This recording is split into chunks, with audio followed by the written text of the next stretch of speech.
नागपूरमध्ये औरंगजेबाच्या कबरीवरून सोमवारी 2 गटात जोरदार राडा आणि दगडफेक झाली। त्यानंतर सध्या तिथे तणावपूर्ण शांतता पाहायला मिळते। नागपूरमधील हिंसाचाराच्या घटनेवर माजी मंत्री सुधीर मुनगंटीवार यांनी लोकशाही मराठीचे मॅनेजिंग एडिटर विशाल पाटील यांच्यासोबत बोलताना नागपूरकरांना शांततेचं आवाहन केलेलं आहे। घडलेली घटना तिचा निषेध करावा तितका कमी, मात्र महत्त्वाचा प्रश्न हाच की कायदा सुव्यवस्था असेल ते बिघडू नये आणि येत्या काळात अशा दंगली घडू नये। दंगलींचा जर नवा पॅटर्न असा विरोधक उल्लेख करत असतील तर हा पॅटर्न राज्यामध्ये राहूच नये, यासाठी काय करायला हवंय? घडल्या घटनेकडे तुम्ही कसं पाहताय सुधीर भाऊ?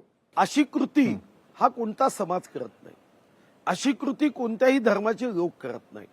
अशी कृती करणारे बोटावर मोजण्या इतके माथे फिरू असतात आणि गर्दीचा फायदा घेत डोकं भडकवायची, सोशल मीडियाच्या माध्यमातून चुकीच्या गोष्टी पसरवायच्या, शिक्षा देण्याचं काम कायदा सुव्यवस्थेच्या माध्यमातून केलं पाहिजे।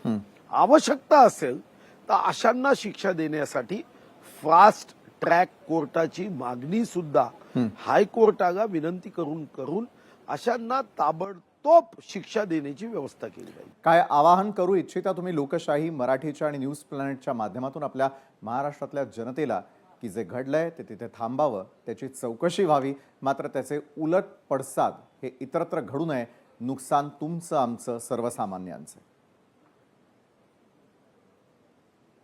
निश्चितपणे आम्ही लोकशाहीचे पाईक आहोत।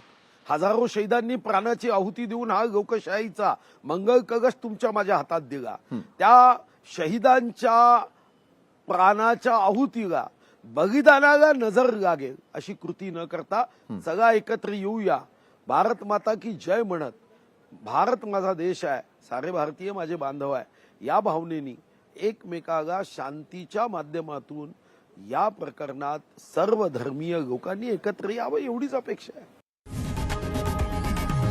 लोकशाही मराठी ऐका, पहा, जागरूक रहा।